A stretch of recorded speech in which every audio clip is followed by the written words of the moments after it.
네, 환영합니다, 여러분. 2부에 배우신 여러분 주의 이름으로 축복하고 환영합니다.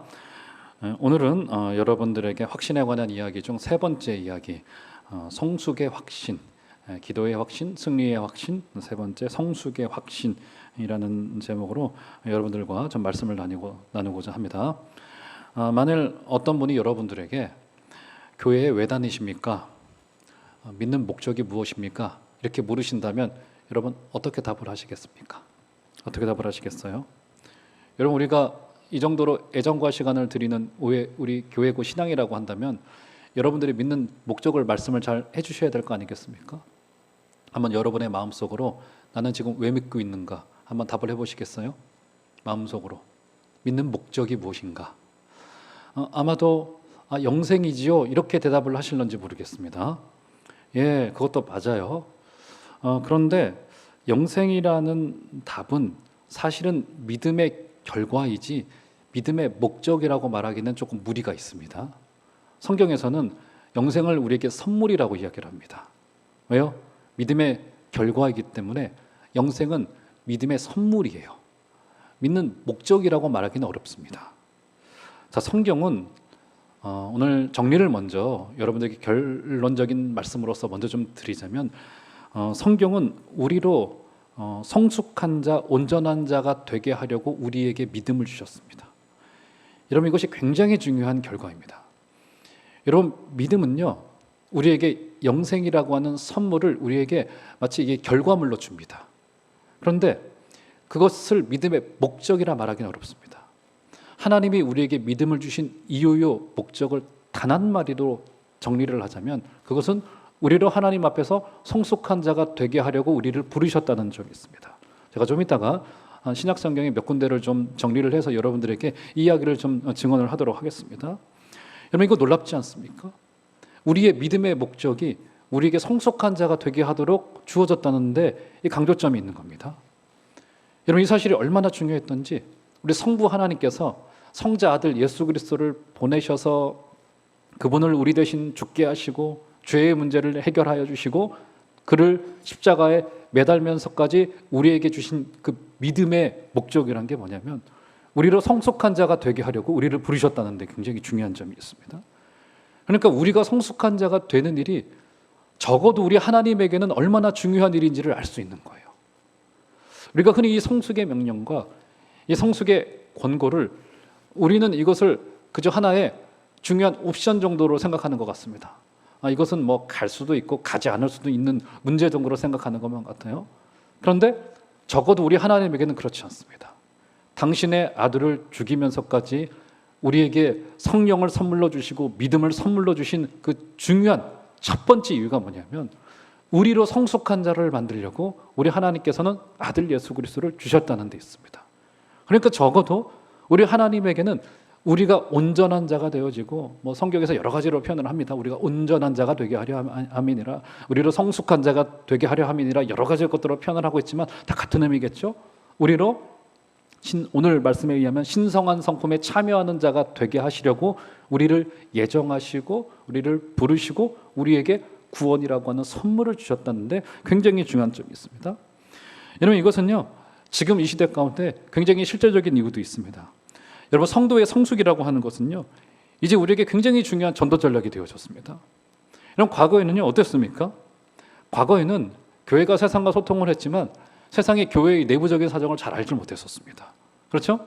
그래가지고 세상이 교회에 대해서 손가락질을 할 때는 너희들은 교회 내부 일을 잘 모르니까 그런 소리를 하는 거야, 이렇게 이야기하고 답을 했으면 됐습니다. 근데 지금은 그렇게 되질 않았었습니다. 이제는 모든 것이 다 개방되어진 사회입니다. SNS가 발달했고 통신기술이 발달하면서 교회 내부의 모든 문제가 이제 투명하게 개방되는 사회가 되어졌습니다. 그래서 이것에 대해서 어떤 분은 지금 이제 투명 사회로 진입했다, 이렇게 표현하기도 하더라고요. 그렇죠? 결국 뭡니까? 교회 내 모든 정보가 어렵지 않게 공유되어질 수 있는 환경이 조성되어진 겁니다. 이런 상황 속에서 교회의 성숙, 성도의 성숙은 이제 굉장히 중요한 사명이 될 수밖에 없어졌습니다. 그래서 저와 여러분들의 성숙도는 이제 실제적으로 전도의 방편이라고도 말할 수 있을 정도로 굉장히 중요한 사명이 되어졌습니다. 그래서 성숙이라고 하는 것은 이제 그리스도인의 성품이라고 하는 것은 우리 교회에게는 굉장히 중요한 강점이 되어졌습니다. 이런 베드로후서를 기록한 목적 중에 하나가 뭐냐면요, 교회 내에 찾아 들어온 거짓 선지자들과 이단들을 어떻게 대처할 것인가의 문제를 지금 다루고 있습니다. 2장으로부터 2장, 3장에 걸쳐서는 베드로가 어떤 논증을 하고 있냐면 그들의 잘못된 내용들, 가르침들이 어떤 것인지를 조목조목 반박을 해요. 그런데 1장에서는 그것의 전제로 어떤 걸 이야기를 하는 겁니까? 이 거짓 선지자들에게 대처할 수 있는 중요한 그리스도인의 강점으로서 뭘 가져가냐면 우리의 성품을 이야기를 합니다. 우리의 성품을. 그리스도인들의 변화받은 성품을 이야기를 해요. 우리의 변화받은 성품이야말로 정말 이 거짓이 난무하고 죄가 가득하고 죽음의 냄새가 가득한 곳에서 성도의 거룩한 성품, 변화받은 성품, 우리의 변화받은 언어와 우리의 마음가짐이야말로 이 땅에 거짓 가르침을 대적할 수 있는 굉장히 중요한 강점이 된다. 이런 이야기를 해주고 있는 겁니다. 자, 그래서 오늘 저는 이제 여러분들과 이 3, 4절을 중심으로 해서 우리 성도들이 가져가야 될 중요한 그리스도인의 이 성품이라는 게 이제 무엇이고 또 어떻게 성품을 우리가 훈련받고 변화받아 갈 수 있을 것인가에 대한 이야기를 여러분들과 좀 나누고자 합니다. 자, 먼저 들어가면서 신약 성경 곳곳에서 이제 구원의 목적, 믿음의 목적을 밝히고 있는데요. 자, 몇 군데만, 뭐 너무 많아요. 이 굉장히 많은데 그 중에서 한 두세 군데만 좀 보도록 하겠습니다. 로마서 8장 29절을 보시면, 자, 성경을 스크린에 띄워줘 보시겠어요? 제가 읽어드릴 테니까 잘 따라와 보시기 바랍니다. 하나님이 미리 아신 자들을 또한 그 아들의 형상을 본받게 하기 위하여 미리 정하셨으니 이는 그로 많은 형제 중에서 맏아들이 되게 하려 하심이니라. 자, 중반에 보면 등장하죠. 그 아들의 형상을 본받게 하기 위하여 미리 정하셨다고 이야기를 합니다. 심지어 우리를 예정하신 목적이 뭐냐면 아들의 형상을 본받도록. 그렇죠? 예정의 목적이 단순히 구원이 아니에요. 우리를 예정하신 이유가 뭐냐면 아들의 형상을 본받게 하기 위하여. 여기서 본받는다라고 하는 것은 어떤 뜻을 가지고 있냐면 같은 모양을 취한다, 같은 본질을 취한다, 이런 뜻을 가지고 있습니다. 그러니까 단순히 외적으로 닮는 것 정도가 아닙니다. 완전히 종이 변하여서, 그렇죠? 여러분, 원숭이와 우리가 겉모양이 비슷하죠? 그런데 완전히 다른 종이죠. 지금 이게 딱 그 말입니다. 아들의 형상을 본받는다라고 하는 것은 그저 흉내내거나 따라하거나 하는 것이 아니라 본질로서 아들 예수 그리스도의 형상을 따라간다는 의미를 가지고 있습니다. 그렇죠? 한 군데를 더 볼까요? 빌립보서 3장 21절 보시면 제가 읽어드릴게요. 그는 만물을 자기에게 복종하게 하실 수 있는 자의 역사로 우리의 낮은 몸을 자기 영광의 몸의 형체와 같이 변하게 하시리라. 네, 어떤 이야기를 주고 있습니까? 우리의 낮은 몸을 자기 영광의 몸의 형체와 같이 변하게 하시리라. 그렇죠? 우리의 낮은 몸을 우리 아들 예수 그리스도의 영광의 몸의 형체와 같이 변화시켜 주실 것이다. 그렇죠? 여러분, 이것은 미래에 있을 이야기만을 말하는 것이 아니죠. 이것은 지금 여기에서 일어날 일을, 또 일어나야만 되는 일을 지금 말해주고 있는 거라고요. 우리의 죄되고 연약하고 우리의 처절한 우리의 것들을 변화시키셔서 아들의 영광의 형체와 같이 우리를 변화시켜 주실 것이다. 즉 간단하게 이야기를 하자면 우리를 성숙시켜 가실 것이다 라고 하는 것이 구원의 목적 가운데 담겨져 있는 굉장히 중요한 내용입니다. 자, 오늘 본문으로 가보실까요? 베드로후서 1장 4절도 그 이야기를 다른 말로 하고 있습니다. 보시면 제가 읽어드릴게요. 4절, 이로써 그 보배롭고 지극히 큰 약속을 우리에게 주사 이 약속으로 말미암아 너희가 정욕 때문에 세상에서 썩어질 것을 피하여 신성한 성품에 참여하는 자가 되게 하려 하셨느니라. 네, 우리를 구원하신 목적이 뭐라고 말합니까? 4절의 끝에 보면 신성한 성품에 참여하게 하시도록 우리를 부르셨다고 이야기를 합니다. 여러분, 3절과 4절을 보세요. 굉장히 길죠. 이게 긴 문장으로 되어져 있는데 이것이 전체가 하나의 문장입니다. 우리말에는 끊어서 3절과 4절을 이제 두 개의 문장으로 나누어서 번역을 해놓았는데 이 헬라말에는 3절과 4절이 전체 하나의 문장으로 걸려져 있습니다. 자, 그런데 이 하나의 긴 문장이 딱 한 가지의 목적절에 걸려져 있어요. 그게 뭐냐면 신성한 성품에 참여하는 자가 되게 하시려고 어떻게 하셨냐면 3절에 그의 신기한 능력으로 생명과 경건에 속한 모든 것을 우리에게 주셨습니다. 왜요? 우리로 신성한 성품에 참여하게 하시려고. 우리를 부르신 이를 알게 하셨습니다. 왜요? 우리로 그 아들의 신성한 성품에 참여하게 하시려고. 보배롭고 지극히 큰 약속을 우리에게 주셨습니다. 왜요? 아들 예수 그리스도의 신성한 성품에 참여하게 하시려고. 정욕 때문에 세상에서 썩어질 것을 피하게 하셨습니다. 왜요? 우리로 신성한 성품에 참여하게 하시려고. 그러니까 지금 우리가 구원의 은혜를 누린 목적이 뭐냐면 신성한 성품에 참여하게 하시려고 우리를 부르셨습니다. 그러니까 이것은 구원에 대한 우리의 기존의 선입견을 완전히 내려놓게 하는 겁니다. 그러니까 구원의 목적을 우리는 흔히 천국문 열고 들어가는 것으로 생각하고 있습니다. 그런데 그렇지 않아요. 그것은 구원이 주고 있는 결과물입니다. 구원의 목적지는 맞아요. 그런데 구원을 주신 진짜 실제적인 목적은 뭐냐면 우리로 성숙한 아들 예수 그리스도를 닮아서 우리로 신성한 성품으로 우리를 변화시키도록 우리를 부르셨다는 데 있습니다. 그래서 성도의 성품이 신적 성품으로 성숙해 가져가야 됩니다. 그래서 이것은 굉장히 중요한 목적이면서도 현재 실제적으로도 매우 중요한 이야기입니다. 오늘 본문 4절을 보세요. 끄트머리에 보면 이런 이야기를 합니다. 너희가 정욕 때문에 세상에서 썩어질 것을 피하여 신성한 성품에 참여하는 자가 되게 하려 하셨느니라. 무슨 말입니까? 너희가 세상에서 썩어질 것은 피하고 신성한 성품에 참여하라는 이야기입니다. 어떤 의미를 가지고 있습니까?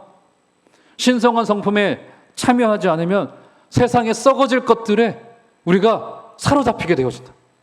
잡아먹히게 된다는 거예요. 우리가 신성한 성품에 참여하지 않으면 하나님의 거룩한 성품에 우리가 동참하거나 참여하고 변화시키도록 본인을 내어놓지 않으면 어떻게 되는 겁니까? 세상에 썩어질 것들에 우리가 잡아먹히게 되어지고 간사하게 되어지고, 그렇죠? 이게 이제 세상에 우리가 잡아먹힌다는 이야기입니다. 썩어질 것들에. 그래서 세상의 것들은 여러분 썩어질 것들이에요. 여러분, 썩어진다는 게 어떤 의미를 가지고 있습니까? 언젠가 썩어진다는 것은 여기에 언젠가 종말이 온다는 것을 이야기합니다. 여러분, 세상의 모든 것들은요, 세상의 모든 정욕은 언젠가는 종말을 구하게 되어져 있어요. 근데 우리 눈에 어떻게 보입니까? 이게 기세등등하게 보여져요. 팔팔하게 사라져 있는 것 같고, 우리를 잡아먹을 것만 같고, 세속의 가치관이 막 기세등등하여서 우리를 잡아먹을 것만 같다고요. 그렇죠? 여러분, 제가 이제 군에 있을 때요, 지금도 이제 군 생활을 하는 이제 어린 친구들이 이제 그렇게 하는지 모르겠는데, 예전에 이제 여름만 되면 낫지를 이틀에 한 번꼴은 해야 됐습니다. 진지 정리를 해야 됐기 때문에. 또 저 같은 경우는 포병이었기 때문에 이 진지 관리를 잘 해놔야 됐습니다. 이틀에 한 번씩 낫지를 했습니다. 여러분, 20대 초반에 그 도시에서 살던 남자가 낫지를 하겠습니까? 낫지를 잘못하면 여기 이 살깔 막 벗겨지고 이랬던 기억이 나요. 이틀에 한 번씩 여름에는 떼약볕 밑에서 이 낫지를 뭐 금방 자랍니다. 이게 비 한 번 오면 또 금방 자라요. 그러면 다음 날 또 낫지를 해줘야 되고 그렇습니다. 어느 한 날 낫지를 하는데 뭐 이렇게 막 자랐죠. 막 낫지를 쫙 하고 있었습니다. 하고 있었던 중에 눈앞에 이렇게 사마귀가 보이더라고요. 사마귀, 왕사마귀 한 마리가 이렇게 큰 놈이 보이더라고요. 입에 벌레 한 마리를 물고서 있더라고요. 뭐 아무 생각 없이 낫지를 축축 했죠. 낫이 이제 날카롭다 보니까 낫지를 하는 중에 저도 모르게 사마귀를 쳤나 보더라고요. 사마귀가 두동강이 났어요. 두동강이 났습니다. 뭐 그렇게 놀라실 일인가요?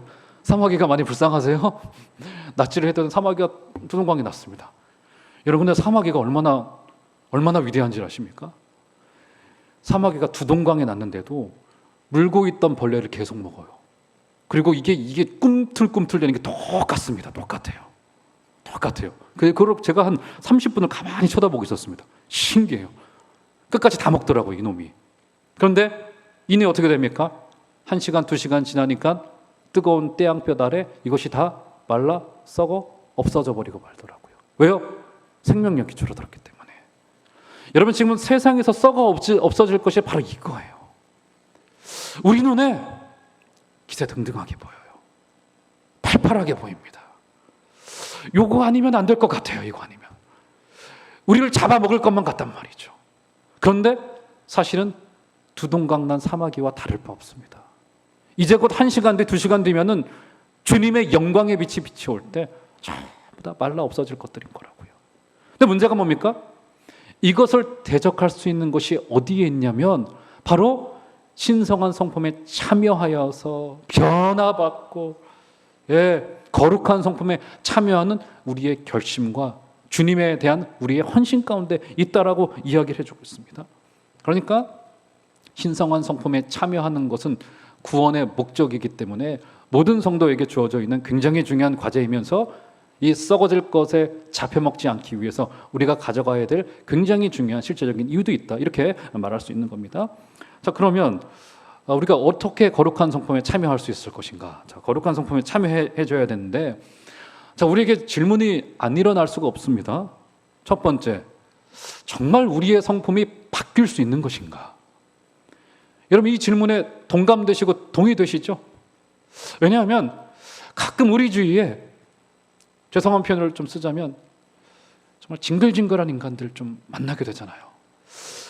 과연 이 사람이 변화받을 수 있을까? 저렇게 마음이 굳어져 있고 딱딱하고 정말 자기중심적인, 정말 세상 말로 사이코패스, 소시오패스 같은 사람들이 우리 가운데 가끔 있단 말이죠. 마음이 변화받지 않고 어떤 것에도 감동하지 않고 마음의 껍질이 딱딱하여서 아무것도 들어가지 않고 하는 정말 징글징글한 인간들을 가끔 만나게 되어지는데, 정말 이 사람이 변화받을 수 있을까? 이런 사실 실제적인 의문이 우리 가운데 찾아오기도 하고요. 또 한 가지, 두 번째 질문은 뭐냐면, 그러면 도대체 성품이라는 것이 무엇이고 우리가 이 성품을 어떻게 훈련하고 어떻게 변화받을 수 있을 것인가? 실제적인 조금 내용을 좀 알아야 되지 않겠습니까? 자, 먼저, 자, 성품이 여러분 진짜 변화될 수 있습니까? 아니면 어떤 분들은, 혹자들은 그렇게 이야기를 합니다. 성품이라고 하는 것이 타고난 것이기 때문에 성품은 변화될 수 없습니다, 이렇게 이야기하는 분들도 계세요. 일면 맞는 이야기가 있습니다. 하지만 여러분, 흔히 기질이라고 할 때는 기질은 타고납니다. 기질은 타고나져요. 하지만 성품은 훈련으로 바뀌어질 수 있습니다. 여러분, 사람마다 기질은 다 다릅니다. 어떤 사람들은 좀 내향적이에요. 어떤 사람은 좀 외향적입니다. 내향적인 사람에게 왜 외향적이 되지 않느냐고 말할 필요가 없습니다. 어떤 사람들은 외향적입니다. 그러면 너는 왜 내향적이지 않느냐라고 말하실 필요가 없어요. 이것은 하나님께서 그들에게 고유하게 해주신 선물과도 같고 기질과도 같고 어떤 달란트와도 같습니다. 하지만 성품은 다른 이야기입니다. 성품은 다른 이야기예요. 여러분, 쉽게 분노하는 것을요, 기질이라 말하지 않습니다. 그것은 성품이고 인성이고 인간됨이지, 여러분, 그것은 절대로 기질이 아니에요. 그렇죠? 여러분, 성품은 얼마든지 개발되고 훈련에 따라 성숙될 수 있는 겁니다. 그래서 가끔 기질과 성품을 혼동하시는 분들이 계시더라고요. 어떻게 합니까? 내 기질인데 어떻게 하냐고 이렇게 항변하시는 분들이 계세요. 여러분, 만약 기질에 관한 문제라면 건드실 필요가 없습니다. 변화되지 않습니다. 하지만 변화되어야 할 성품에 관한 문제라면 우리는 성숙을 향하여 훈련받아서 다 가져야 돼요. 나는 뭐 생겨먹은 모양이 지금 이런 건데 왜 내게 뭐라 하십니까? 이렇게 말할 수 있는 부분이 있고, 하지만 변화되어져서 성품이 개발되어져야 될 부분이 있다라고 하는 것입니다. 게다가 여러분, 성품이라는 게 무엇입니까? 성품은요, 여러분, 마치 뭐와도 같냐면 명절날에 저기 부엌에서 어머니께서 전을 만들어서 전을 기름에다 뒤집는단 말이죠. 고소한 냄새가 솔솔 풍겨 나와져요. 그럼 어떻게 됩니까? 저기 끄트머리 방에 있던 아들놈이 일어나가지고 문을 열고 나오죠. 아니, 전을 굽는데 왜 나를 부르지 않으셨냐고. 냄새가 다 나게 되어져 있는 거 아닙니까? 여러분, 성품은요, 마치 닫힌 문 너머로 이 향기로서 다가오는 것과 같아요. 뭐냐면 그 사람의 그 성품은 숨겨지질 않습니다.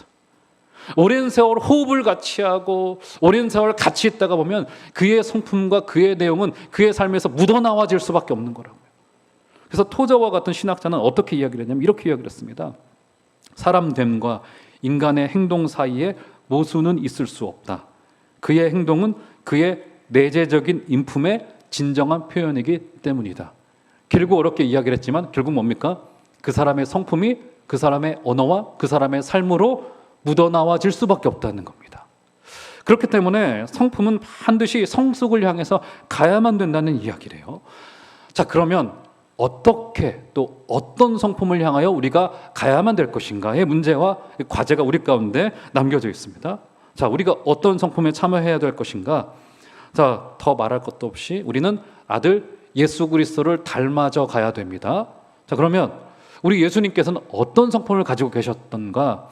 자, 우리 말씀을 보시면, 자, 마태복음 11장 29절을 보시면 주님께서 당신의 성품을 스스로 말씀해 놓으셨어요. 자, 이것을 한번 읽어볼까요, 다 같이? 자, 다 같이 한번 한 소리로 읽어보도록 하겠습니다. 시작. 나는 마음이 온유하고 겸손하니 나의 멍에를 메고 내게 배우라. 그리하면 너희 마음이 쉼을 얻으리니. 주님이 당신의 성품을 계시해 놓으셨죠? 당신의 성품을 뭐라고 말씀하셨습니까? 나는 마음이 온유하고 겸손하다라고 표현해 놓고 있습니다. 그러니 내 멍에를 메고 내게로 와서 배우라라고 이야기를 해 놓고 있어요. 자, 온유와 겸손의 성품이 뭘까요, 여러분? 온유와 겸손의 성품. 여러분이 한국의 이 정서 속에 온유와 겸손하면 뭔가 좋은 것 같으면서도 나약하게 느껴집니다. 나약한 성품으로 들려져요. 마치 더 이상 온유와 겸손이 이 시대, 이 21세기 현대의 미덕이 아닌 것 같은 생각이 들어집니다. 어떤 느낌이 들어집니까? 마치 자신감 결여를 온유와 이 겸손으로 생각되어지는 경우들이 많다는 말이죠. 자, 그렇다면 주님이 여기서 말씀하신 온유와 겸손이라는 것이 어떤 의미가 있을까? 예, 어떤 의미가 있을까요? 자, 11장 29절을 그대로 띄워져 보시면 이렇게 말합니다. 나는 마음이 온유하고 겸손하니 나의 멍에를 메고 내게 배우라라고 말합니다. 자, 우리는 이 대목에서 온유와 겸손이 무엇인지를 알 수 있어요. 내 멍에를 메고 내게 배우라라고 이야기를 합니다. 그렇죠? 그러면서 당신께서 온유하다라고 말했습니다.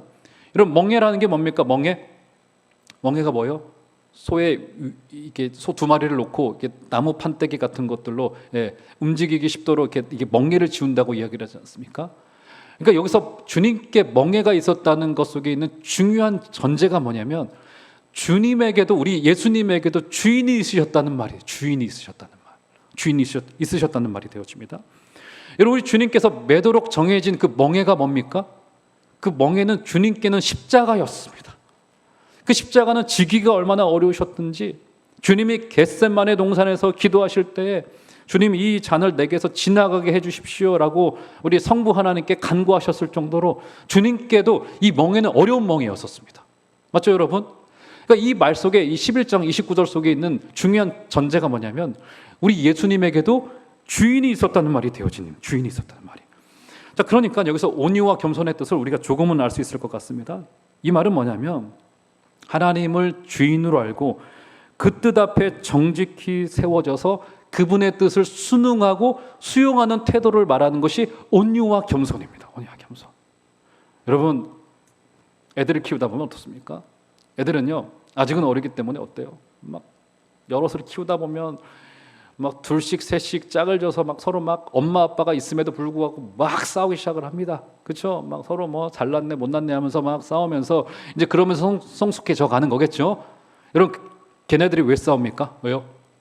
아직은 철이 없는 가운데 뭘 못 보는 거예요? 엄마 아빠가 주인이라고 하는 사실을 보질 못해요. 가정의 주인이라고 하는 사실을 보지 못해요. 그럼 싸우는 거예요. 그런데 제가 한번 여러 번 여러분들께 그 예로 말씀드렸죠. 평생을 시어머니를 모시고 한 그 조그만 집안에서 사셨던 목사님이 계셨어요. 나중에 하시는 말씀이 뭐냐면 정말 부부싸움을 한 번도 안 했대요. 집안에서는. 왜 못한 겁니까? 그 당신들이 뭐 안 하고 싶어서 그런 게 아니라 집안에 어른이 계시기 때문에 그 집안에서는 이 길이 끽소리도 나오지 못한 겁니다. 그래서 서로 말다툼이 있더라도 놀이터 앞에 가서 서로 이렇게 말다툼하고 들어오시고 그러셨다는 거예요. 얼마나 불편하셨겠습니까? 바로 이 태도입니다.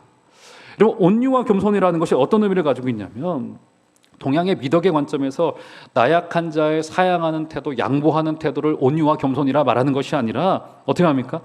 하나님을 주인으로 모시고 그분의 뜻에 순종하고 순응하는 태도를 말하는 것이 바로 온유와 겸손의 태도인 거라고요.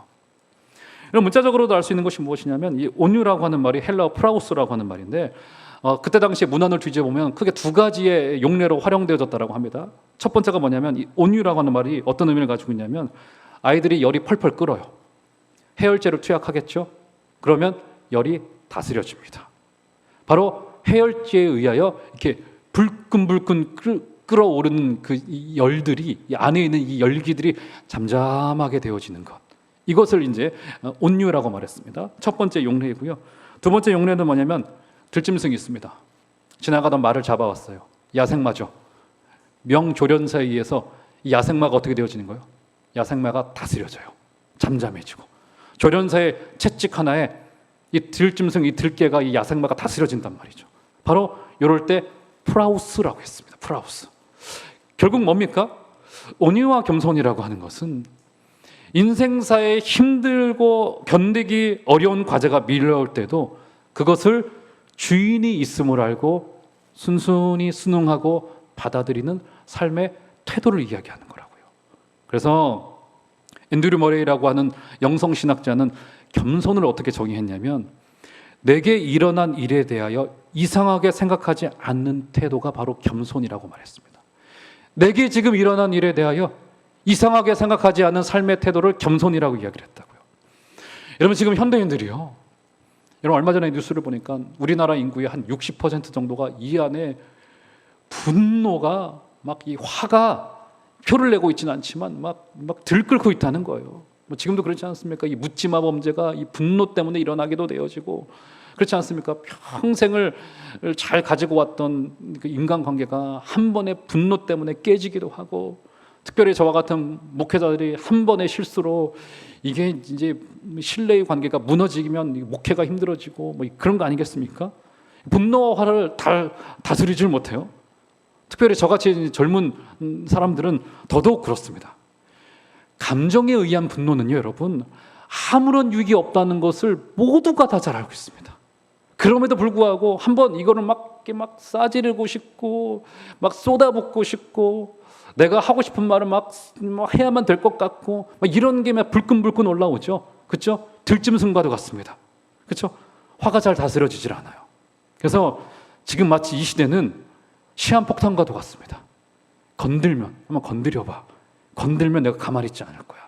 이게 이제 불끈불끈 올라와서 교회 안에서도 막 큰 소리가 일어나게 되어지고 얼굴이 불그락해져가지고 막 쏟아붓고 이런 경우들이 가끔 발생한단 말이죠. 여러분 로마 시대의 원로였던 세네카라고 하는 이 철학자는 이 그때 당시에도 이제 이 로마 정치권에 얼마나 화와 분노가 많았던지 책을 한 걸 썼습니다. 화에 대하여, 분노에 대하여라고 하는 책을 썼는데 거기서 이런 이야기를 했습니다. 굉장히 재밌는 이야기입니다. 거울로 자기의 모습을 볼 수만 있다면 인간은 두 번 다시 화를 내지 않을 것이다. 그러니까 지금 화를 내고 있는 그때 당시에 그 얼굴이 얼마나 추할런지 화를 내고 있는 그 사람은 그 얼굴을 못 봐요. 그런데 어떻습니까? 화를 내고 있는 그 얼굴을 내가 화를 내는 당시에 거울로만 볼 수 있다면 누구도 두 번 다시 화를 내지 않을 것이다라고 말합니다. 추하다는 이야기죠. 추하다는 이야기. 자, 어떻게 이 화와 분노를 다스릴 수 있을까요? 버릇처럼 내는 화는 하나님의 섭리와 통치를 받아들이지 않기 때문에 내 앞에 지금 주인이 계시다라고 하는 사실을 인정하지 못하는 철없음 때문에 분노와 화가 내 안에 일어나시게 되어집니다. 사랑하는 여러분, 우리 주님의 온유와 겸손의 성품에 참여하게 되시는 여러분들 다 되시기를 주 이름으로 축원합니다. 그것은 우리 앞에 멍에를 지게 하신 주인이 있다는 사실을 인정하게 되어질 때, 이때 비로소 우리는 분노와 화가 다스려질 수 있게 되어지는 거라고요. 이제 우리 교회 안에서 화를 내시는 분들은 저는 그분은 주님을 믿지 않고 있구나 이렇게 알겠습니다. 맞죠? 여러분, 우리 교회 안에서는 주님 오시는 그날까지 제가 강대상에서 소리 지르는 거 요거 말고요, 누구도 화를 내시면 안 됩니다. 절대로 유익이 되질 않아요. 의견이 맞지 않을 때 설득을 시키십시오, 상대방을. 안 되면 양보하십시오. 안 되면 시간을 두십시오. 우리 주님께서 주인이 있으시다는 것을 알고 주님은 묵묵히 십자가를 지신 거 아니겠습니까? 사랑하는 여러분, 주님 오시는 그날까지 우리 종암제일교회가 가지고 있는 이 평안이라고 하는 이 위대한 강점을 꼭 지켜가시고 마음의 평안과 마음의 복을 누리시는 우리 성도님들 다 되시기를 주의 이름으로 축원합니다. 자, 그럼 오늘 말씀의 결론으로서 어떻게 성품을 훈련시킬 수 있겠느냐는, 어떻게 참는 것만으로는 안 됩니다. 어떻게 우리 마음 가운데 있는 이 주님 주신 신적인 성품을 개발하고 성숙시켜 갈 수 있을 것이냐. 더 말할 것도 없이 뭡니까? 바로 하나님의 진리의 말씀이에요. 이 말씀을 진정으로 묵상할 때 우리의 성품은 개발될 수가 있습니다. 여러분, 성경에서는 이것에 대해서 곳곳에서 의의 말씀을 경험하라라고 이야기를 합니다. 의의 말씀을 경험하라라고 이야기해요. 의의 말씀을 경험하라. 여러분, 여기서 경험이라고 하는 표현은요, 부부가 함께 살아간다는 뜻을 가지고 있습니다. 그것처럼 굉장히 농도 짙은 표현입니다. 여러분, 그렇지 않습니까? 사람이 남녀를 만나서 연애를 하는 것과 부부로 사는 것은 천지 차이잖아요. 연애할 때는 좋아요. 우리 교회도 지금 5월 달에 결혼하는 청년이 하나가 좀 있습니다.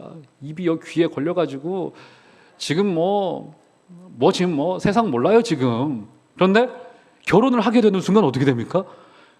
이랬어? 아니, 이렇게 지저분한 사람이, 아니, 우리 집 이야기를 하는 건 아니에요. 막 깜짝 놀라잖아요. 이 연애 때는 보여오지 않던 것들이 막 이게 경험인 거잖아요, 경험. 그렇죠? 의의 말씀을 경험하라는 게 뭐냐면 바로 그 정도로 농도 깊은 표현인 거라고요. 여러분, 우리가 의의 말씀을 경험해야지. 이건 뭡니까? 우리가 말씀을 읽지 않는 것도 아니에요. 말씀의 감동도 맞습니다.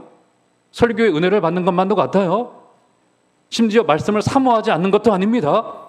그런데 말씀이 우리의 인생의 내면에 들어가서 뿌리 깊은 것을 만지고 이래야 돼요.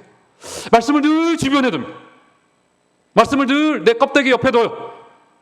그러면 변화되어지지 않습니다, 여러분.